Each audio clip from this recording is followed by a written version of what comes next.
yo'q bolajonim ko'k yo'tallar biz ham o'qiganmiz desak yo'q bu sutandi chunki hali ko'k yo'tal bizga kirib kelmagan endi boshlanishi Sizga qatdan ideya keldi buni ummat bolalariga ham berishim kerak degan narsa. tabobatda birga o'qiganimizda onani hissiyoti sut orqali bolaga o'tadi. Taom bilan birgalikda bolani ichiga nimani kirgizishyapti ular? Buni bilishsaydi nima kirgizishyapti.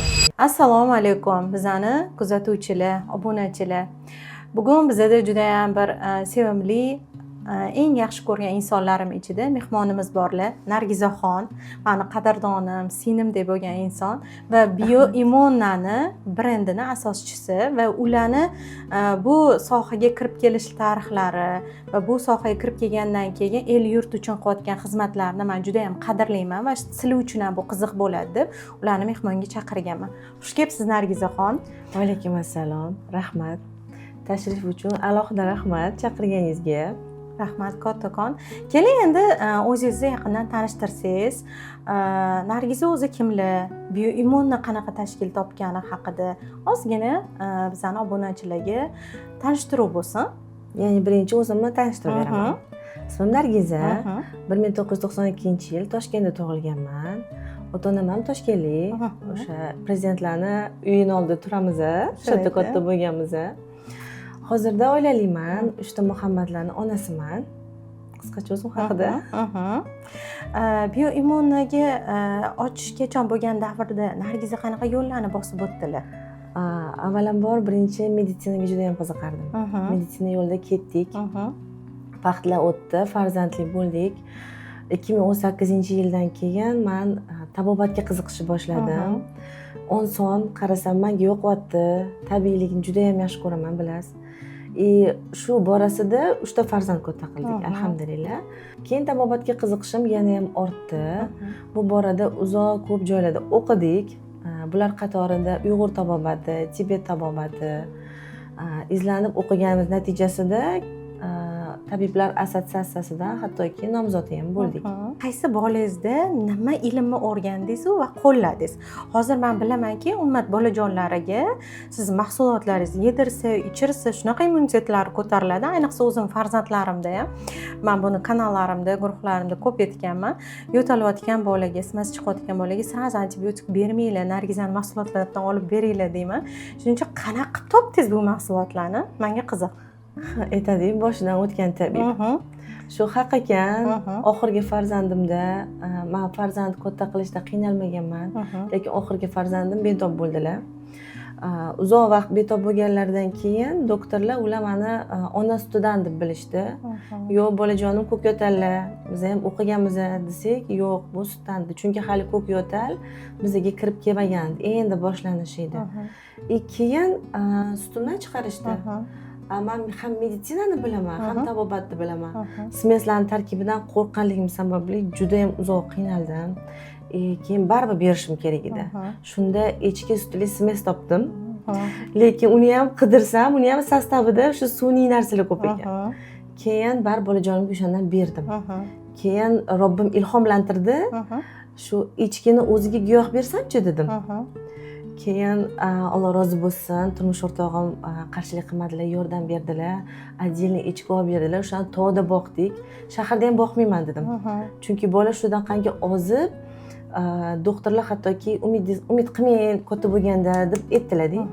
Men shu yordam berdilar, turmush o'rtog'im hammasini qilib berdilar. Bolaga o'shadan sut olib kelishni boshladik. Bola tirik sut ichishni boshladi. O'rganib, u yoqda izlanyapman, hali ham tugamayapti.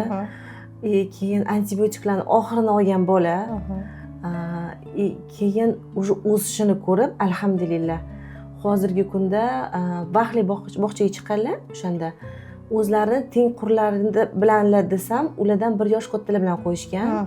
Ulardan ham o'zib ketganlar. Demak, уже smesdan chiqib, siz o'zingiz boqqan echki sutini, ya'ni o'zingiz oziqlantirib, uni ovqatiga ham даже e'tibor bergansiz. Tabobat yo'nalishi bo'lganingiz uchun tabiiy narsalar bilan, tabiiy joyda bo'lish kerak, toza suvlar bilan, keyin po'choq yeyish kerak emasligini tushunib yetdik. Chunki po'choq sutni achitadi-da, baribir bolani qornini og'ritishi mumkin, bezovta bo'ladi bolajon. va shunaqangi tabobatda kerakli bo'lgan o'sha giyohlar bilan boqdik. Bolani immuniteti juda ham tez ko'tarildi. Alhamdulillah, mana o'zingiz ham guvohsiz. Bolam bog'chadan qolmaydi umuman. Mabodo unda bunda kasal bo'lsalar ham 1-2 kunda o'tib ketadi. Orada tuya sutini beraman, 1-2 kunda o'tib ketadi. Xo'p, Nargizaxon, shu mahsulotlarni bolajonlarga berib ko'rdingiz, o'zingiz tajribangizdan o'tdi. Bolalaringiz immuniteti ko'tarildi, kayfiyati yaxshilandi, yo'tallardan asar ham qolmadi.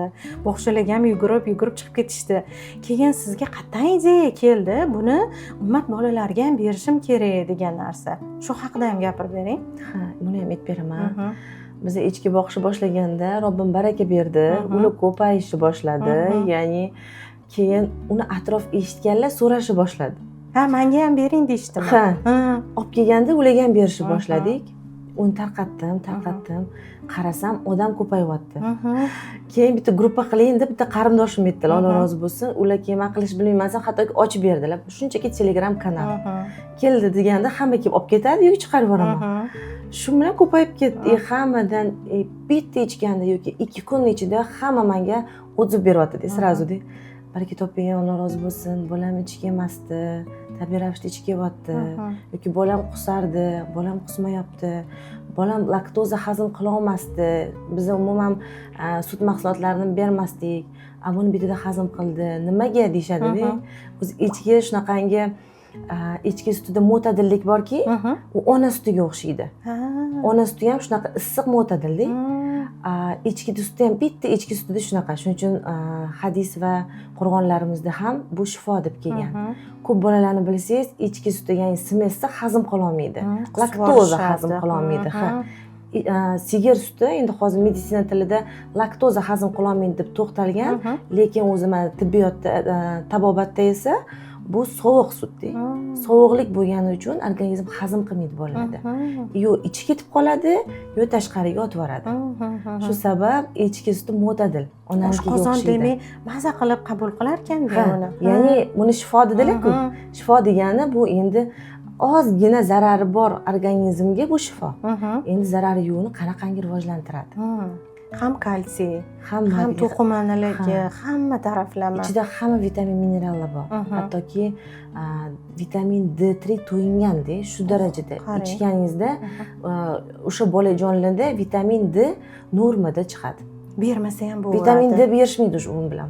Chunki mana hozirgi kunda kuzatilayotgan natijalarda 2 yil mobaynida vitamin D berardim, lekin hali ham rahit degan menda diagnoz bor edi Nargiz opa. 3 oy echki sutini ichirdim, D'ni bermadim deydilar. Hozir shu biz diagnozdan chiqib ketdik deydilar. Mashalloh. Echkini shunaqa xususiyati bor. Ya'ni sutini iste'mol qilsangiz, echki erkinda. Erkinda erkinlik bo'ladi. Bolalarda ko'p yopiq bolalar bo'ladi. Ko'p diagnozli bolalar bo'ladi. O'shalar shifo topadi. Hattoki atrofga ochilish, atrof bilan suhbatlash, atrofdan qo'rqmaslik, erkinlik paydo bo'ladi echki sutini ichgan bolalarda. Ya'ni kuzatyapmiz hozir. Bundan hamma onalar nima deydi? Minnatdor, davolni bo'lishyapti. Bu sizni hozir aytayotgan gapingiz bilan bizani psixologiya pedagogika yo'nalishida ham yopiq bo'lgan, o'ralgan, ya'ni ota-onadan gap eshitgan bo'lishi mumkin, doda-buvilardan gap eshitgan, o'zini bu olam bilan chambarchas bog'liq emas deb o'ylaydigan bolalarimiz bo'ladi. Enurizga chalinganlar bo'ladi, miya faoliyatida, suya faoliyatida yecha olmayotganlar bo'ladi. Demakki, oddiygina shu echki suti bilan bu jarayonlarga ham yechim berib keta olamiz. Mana Muxlis opa, eslasangiz, tabobatda birga o'qiganimizda onani hissiyoti sut orqali bolaga o'tadi. Ona siqilgan, ona asabiy, kimdir yomon ko'radi, g'iybat qildi, harom go'sht yedi degani, yeb turib endi oziqani bolaga bersa. Endi bola qanaqa o'sadi? Bola atrofdan yopilib o'sadi. Bir xil vaqtlar aytamiz, hattoki ona sutidan ko'ra smes yaxshi deymiz-da. Uni hamma qarshilab ketadi, lekin ona pitanyasini yoki so'zini buzishi mumkin-da. Xo'sh, lekin echki buzmaydi. Echkiga har doim to'g'ri ovqat berasiz, toza suv berasiz, toza ovqat berasiz. Hozirgi mana vaqtga qarab nima kasallik ko'tarildi. O'shanga qarab o'shani giyohlarni yedirib yuborasiz. Shunchaki tuzalyapman deyshadi, qaysi kasallik mana o'z immuniteti avtomatik ko'tarilib boradi bolani. Mana hozir ancha aholimizda alhamdulillah smesdan bizni tug'ilganidan boshlab ichki sutiga o'tkazdik. Даже tug'ilgandan Ha, boshida onajonlar smes berayotgan bolasini ichki sutiga o'tkazdi. Vaqtdan keyin yana tug'di onajonlar. Biz endi uzoq vaqtdan beramiz. Tug'dida haligi smesda katta bo'lgan bolasini ko'rdi-ku, keyin ichki sut ichgan bolasini ko'rdi. Sразу ichki sutini berishni boshladi. Uni ham o'rgatasiz ilmini, kelishsa qanaqa qilib ichirishlariga albatta to'g'ridan to'g'ri berish mumkin emas, keyin ichki sutini pishirish mumkin emas. Uni bizlar bilasiz, maxsus texnologiya asosida pasterilizatsiya qilinadi, chunki vitamin minerallari saqlanib qolishi kerak. Agar o'lik sut ichsangiz, u foydasiz bo'ladi. Qattiq suv ichayotgan bo'lasiz, bola o'smaydi. Shu sababdan pasterilizatsiya qilib, o'sha laboratoriya tekshiruvlaridan o'tib, ana undan keyin sotuvga chiqarish kerak. Mashalloh. Nargizaxon, sizni mahsulotlaringiz haqiqatda farzandlarim ichib ko'rgani uchun men ayta olaman. Undan tashqari mahsulotlaringiz bor. Ya'ni men sevgan quyosh sho'rva, kurka sho'rva va undan tayyorlangan mahsulotlar bor. Hattoki nongacha urg'u bergansiz. Oddiy non yemasdan sizni noningizga уже oshiq bo'lib qolganmiz. Shuning uchun bu mahsulotlaringiz haqida ham ozgina gapirib bering. Qanaqa qilib bu mahsulotlarni ham yaratilishi qanaqa bo'ldi? Bilasiz, oilaliman. Bolalarim o'g'il bolalar, ovqat yeyman deydigan bolalar. Tashqaridan esa ovqat oldirmasdilar xo'jayinim. To'g'ratda bo'lsin, unaqa bo'lsin, shartlari bor. Uyda shunaqa aytganlaridek qilib beraman. Keyin o'ylab ko'rdim, ulgurmayapman. Ham o'qish, ham bu yerda farzandlarim, ham o'zim ulgurmayapman. Keyin masjidga ozgina shu mahsulotlardan qo'shsak-chi dedim. Ya'ni uyda bolalarimga oddiy chuchvarani ham oddiy qilib bermasdim-da. Chunki go'shtni tez so'rilmaydi. Agar unga kerakli tabiiy yog' solsangiz, bilan sariyog' solamiz. Sariyog'lar bilan ishlasangiz, u tez hazm bo'ladi. Og'ritmaydi, botmaydi, vitamin minerallari yaxshi so'riladi. Mana shuni bilaman-ku. Ana shunga o'zimni oilamga tayyorlashni boshladim. Tayyorlab qarasam, uni ortiqchasini sotdik. Keyin so'rovchilar ko'payishni boshladi. Mana shu tarzda ko'paydi. Keyin yosh oilada hozir bilsangiz, suyak sho'rvalar kamayib ketgan. Juda ham kamayib ketgan. Qaynatma sho'rva oldin eslasangiz, bizda har kuni bor edi. Men bolajonlarimga ham mana har kuni berganman. Hozir kam yoki solishsa ham menimcha go'shtda suyak bo'ladi, bu bo'lmaydi-da, yetmaydi. Bir qozon sho'rva solib qo'yishadi. Shuning uchun atilabdan shu 5-6 ta quyonni bitta qozonga solamiz. Spetsialni shu yosh bolalarga mumkin bo'lgan qog'ozdonlar bor-da, bo'lgan zararsizlantirilgan qozonlar bor. O'sha qozonga solib, haligi bulyonlarni olamiz-da. Uni maxsus idishga solib qo'yamiz. Siz endi xohlagan vaqtingiz bolangizga bulyon bera olasiz yoki chuchvarami, nima ovqat qilsangiz ham, mastavami, shu bulyonlarni solib ishlatishingiz mumkin. Mana shu tarzda o'zimiz oilamizda nima yegim kelsa, shu mahsulotni qo'shamiz. Demak, Nargizani farzandlariga beradigan mahsulotlari uni do'konida hosil bo'ldi. Albatta shunaqa. Hattoki kotletlarimiz ham nonsiz bo'lishini xohlayman, chunki bolalar kotletdan yaxshi ko'radi-da. Yeganda ko'proq go'sht yeb qo'ya qolsin deymiz. Chunki go'shtni o'zini tishlab yemaydi hozirgi bolalar. Kotletlarimizni ham shu bezgluten nonsiz qilamiz. Nargizaxon, tuya suti ham bor sizni magaziningizda.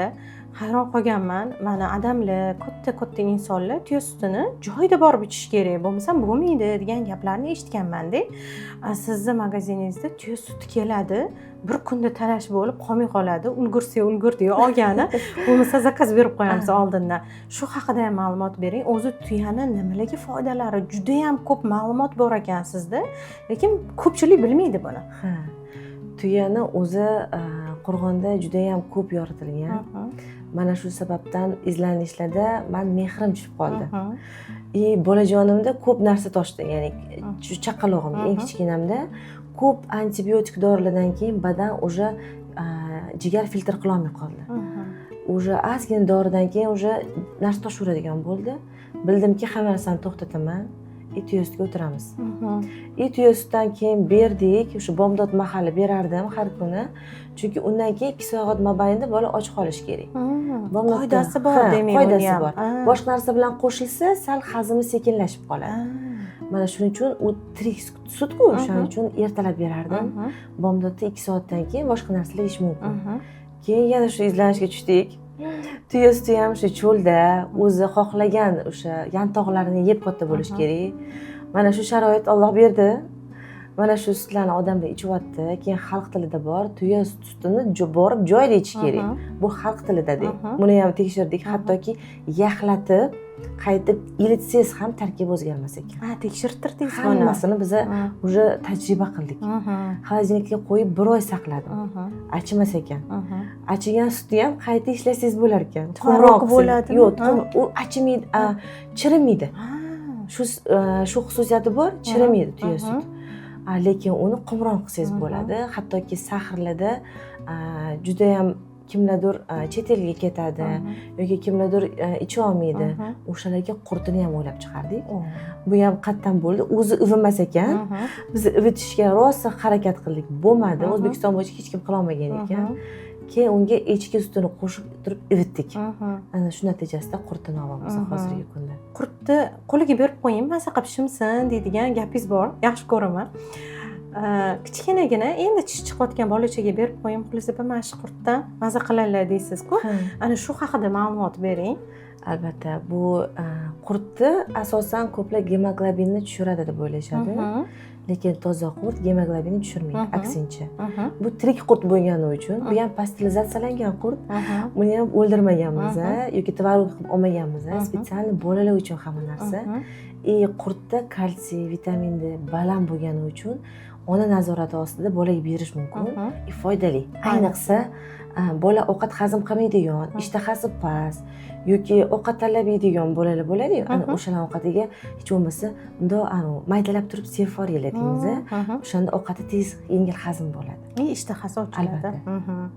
Xo'p, qarang endi shuncha o'rganib, ilm olib, taomlanish ilmini ham egalladi shu kungacha. Tibbiy nabaviy yo'nalish bo'yicha aytganingizdek, tibbiyot yo'nalish bo'yicha juda ham ko'p joylarda o'qiganingizni bilaman. Lekin hozirgi kunda oddiy uy bekalari alamzadalik bilan ovqatla qilishadi. Jahl qilib qilishadi. Ovqat qilganda bolaga tez ovqatingni yeb ol deb berishadiganlarni kuzataman, chunki psixolog bo'lganim uchun kuzatuvdaman mana. Shunaqa insonlarga nima tavsiyalar bergan bo'lardingiz? Taom bilan birgalikda bolani ichiga nimalar kirgizishyapti ular? Buni bilsaydi nima kirgizishyotganligini. Shu sababda taom qilganda tahorat bilan qiling. Yoki bironta surani aytib qiling deyshadi. Bu bejiz emas. Sura aytmasangiz albatta kimdir bilan urushib ketadigan insonlar bor-da, xayolida. Yoki qozonni ko'layotganda bir nima deb ko'lashi mumkin-da. Shuning uchun chalash kerak emas. Siz hozir kimdir ichiga shu hissiyotingizni kirg'izyapsiz. Mana shuning uchun bizning seximizda bilasiz, yarim tayyor mahsulotda suhbatlashish mumkin emas, tahoratsiz mumkin emas. Ya'ni o'zimizning qonun qoidalar bor. Mana shu asosda taom qilamiz. Chunki ishchilaringiz bunga rioya qilishadi demak. O'shunaqa insonlar keladi bizga ham. Mana shu yerda ishlasam, mana shularga amal qilsam debdi. Birov bilan gaplashgisi kelmaydi ularni. Gaplashadigan o'sha mavzusi ham yo'q. Men aytaman, hattoki oilasini so'ramen, nechta bolasi bor, eri bormi, savol javob qilmaylik bir-birlarini deyman. O'shanda faqat obedlangan vaqtda bir-biriga kulib, mazza qilib biroz suhbatlashadi, biroz gaplashishadi, lekin taom qilishayotganda o'sha zikr bilan vazifalari bor. Hammasini o'zim to'g'risini aytsam, tasbehi bilan yuradigan ayollar shu taom qilayotganda u ham nima desa bo'ladi, vazifasini bajarib ketadi, mazza qilib ishlashadi. Demak, taom tayyorlayotgan onalar e'tiborini ongiga, qalbiga qaratgan holatda taom tayyorlash kerak. Albatta. Bu bolani ilmli, zehnli, kelajakda qanaqa inson bo'lib yetishishiga juda ham katta ta'sir ko'rsatadi.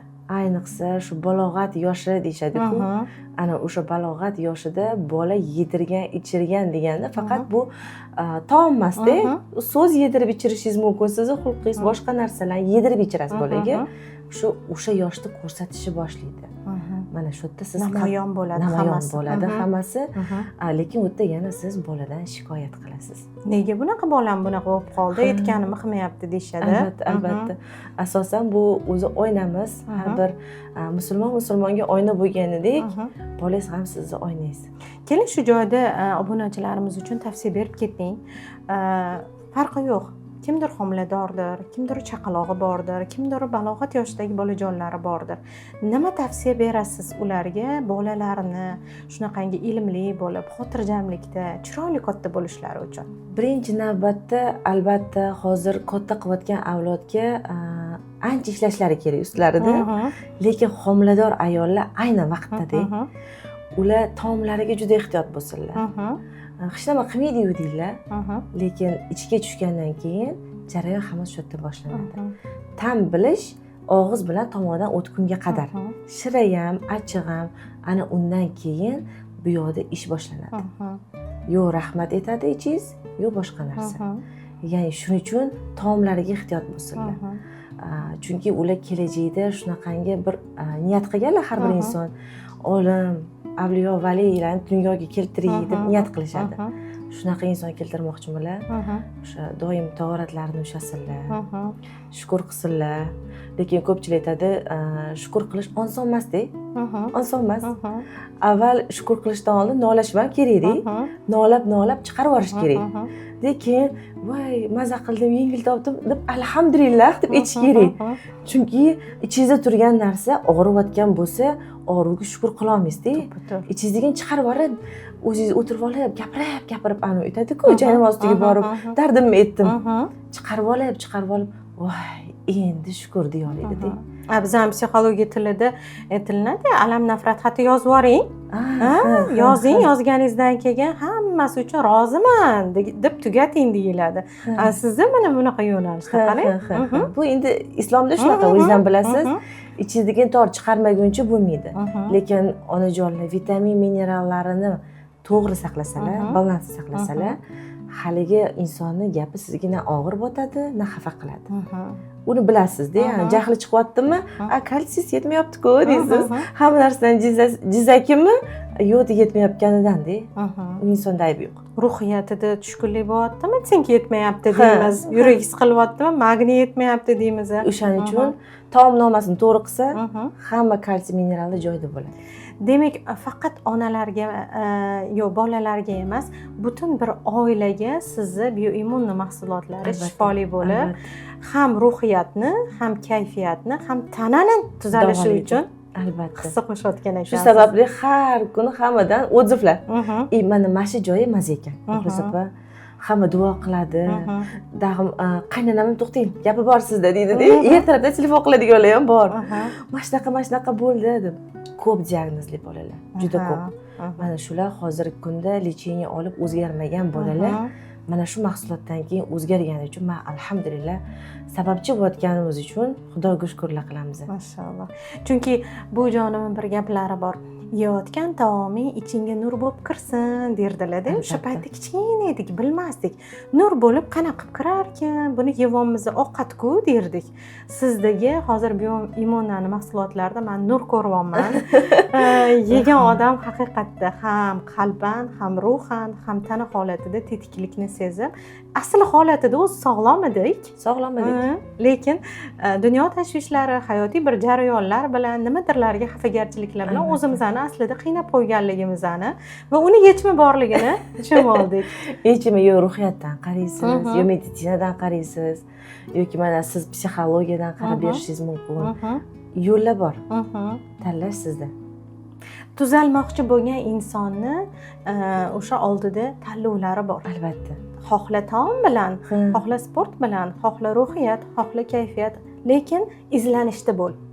Bu albatta birinchi o'sha oyatda keltirilgan iqroga yana qaytib kelamiz. Ilm olinglar, izlaninglar, o'zingizlarning ustingizda ishlanglar. Nargizaxon, rahmat kattakon, bugungi shunaqangi nurli, mazza qilgan suhbat bo'ldi. Menimcha obunachilarimiz uchun ham, ayollarimiz, qizlarimiz uchun ham juda ham manfaatli bo'ldi. Har bitta ayol o'zini taomnomasini tuzatishdan oldin aslida ichki ruhiyatini, kayfiyatini to'g'rilab, mazza qilib boridan u farqi yo'q. Sizda balki bugun go'shingiz yo'qdir, balki yana nimadiriz yo'qdir, lekin bor narsadan mazza qilib taom tayyorlab, uni ulasha olish, uni o'zi ham mazza qilib rozi bo'lib yeya olish ilmini ozgina bo'lsa-da o'rgandingiz degan umiddaman. Nargizaxon, bizani kuzatayotganlarga o'zingizni tilaklaringizni, xudo xolisa bunaqa podkastlar ketma-ketlikda bo'lsin. Ummat onalariga tavsiyamiz, bolangiz bilan suhbatlashayotganda iltimos ularga kulib, chiroyli suhbatlashing.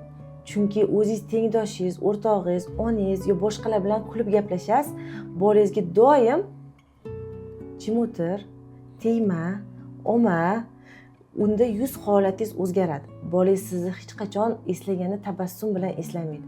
Shu sabab iltimos, bola sho'x bo'lish mumkin-da o'zi. Tabiatda sho'x bo'lish mumkin.